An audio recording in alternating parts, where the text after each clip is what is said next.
Hi guys, welcome back to another video. 25 ലക്ഷത്തിന്റെ തിരിമറി കൂടുതൽ നടത്തിയിട്ടിരിക്കുകയാണ് ഈ മൂന്ന് കള്ളികൾ.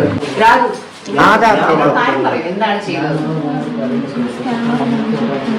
സ്കാനർ വേറെ നിങ്ങളുടെ സ്കാനർ നിങ്ങളുടെ കോഡ് നിങ്ങൾ സ്കാനറായിട്ട് പ്രിന്റ് ചെയ്ത് കടയിൽ. അപ്പൊ ഇന്നത്തെ ദിവസത്തെ വാർത്ത എന്ന് പറയുന്നത് നമുക്ക് എല്ലാവർക്കും അറിയാം.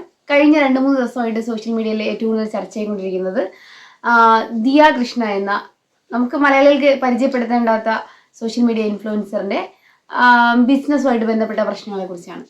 അപ്പോൾ അതിനകത്ത് ഏറ്റവും പ്രധാനമായിട്ട് ആ ദിയ കൃഷ്ണ എന്ന വ്യക്തിയോട് അല്ലെങ്കിൽ അവരുടെ കുടുംബത്തോട് അവരുടെ രാഷ്ട്രീയത്തോടൊക്കെ നമുക്ക് എതിർപ്പുകൾ ഉണ്ടാവും.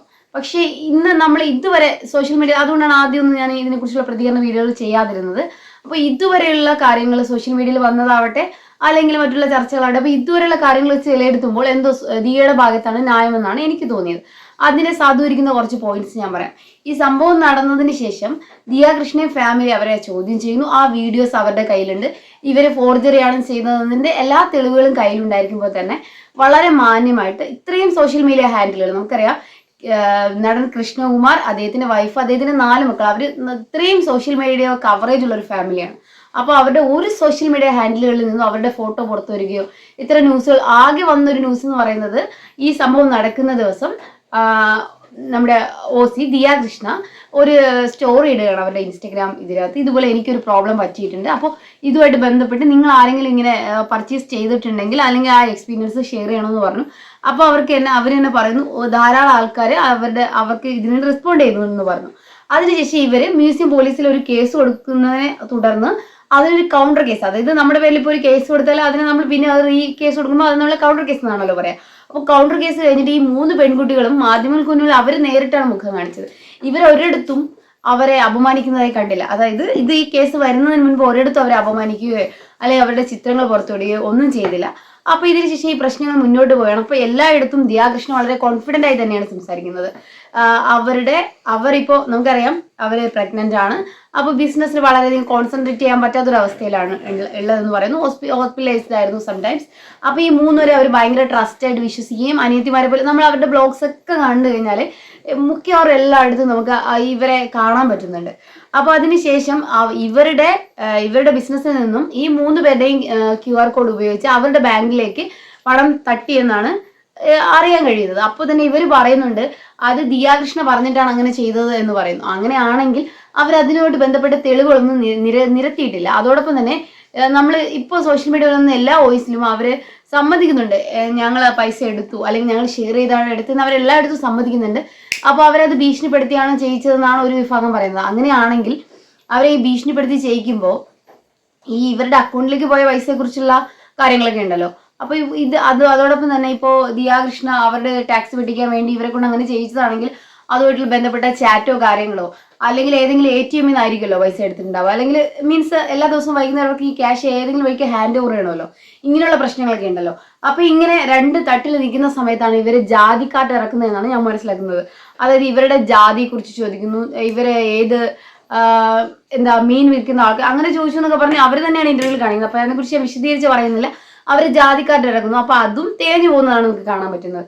കാരണം ദിയ കൃഷ്ണ ജാതീയമായ എത്ര ഉയർന്ന ചിന്ത, അതായത് ജാതിയെ നോക്കി ചെയ്യുന്ന ആളാണെങ്കിൽ ഇവരെ 3 പേരെയും ജോലിക്ക് എടുക്കേണ്ട ആവശ്യമില്ലല്ലോ. ഇവരുടെ എല്ലാ ഫംഗ്ഷനുകളിലും പങ്കെടുപ്പിക്കുകയൊക്കെ ചെയ്യണ്ടല്ലോ.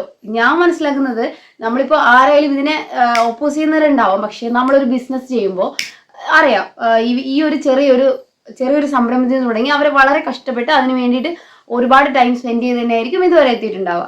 കബഡിയാണ് അവരുടെ ഓഫീസുള്ളത്. അപ്പൊ ഇതിനകത്ത് അവർ അത്രയും ട്രസ്റ്റ് ചെയ്തിട്ടായിരിക്കും ഈ 3 ലേഡീസിന് ഈ സംഭവം ഏൽപ്പിച്ചിട്ടുണ്ട്, അവരെ സംരംഭം ഏൽപ്പിച്ചു പോയിട്ടുണ്ട്.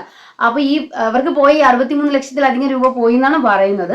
അപ്പൊ അത് ഈ പൈസ പോയതിനേക്കാളും അവർക്ക് എനിക്ക് തോന്നുന്നത് ഏറ്റവും കൂടുതൽ വിഷമം വന്നിട്ടുള്ള വിശ്വാസവഞ്ചന കൊണ്ടുണ്ടായ പ്രശ്നമാണ്. അതോടെ തന്നെ ഇപ്പോൾ അവരെ പ്രഗ്നന്റ് ആയിരിക്കുന്ന പ്രഗ്നൻസിയുടെ ഓൾമോസ്റ്റ് അടുത്തെത്തിയിരിക്കുന്ന ഒരു സ്റ്റേജിലാണുള്ളത്.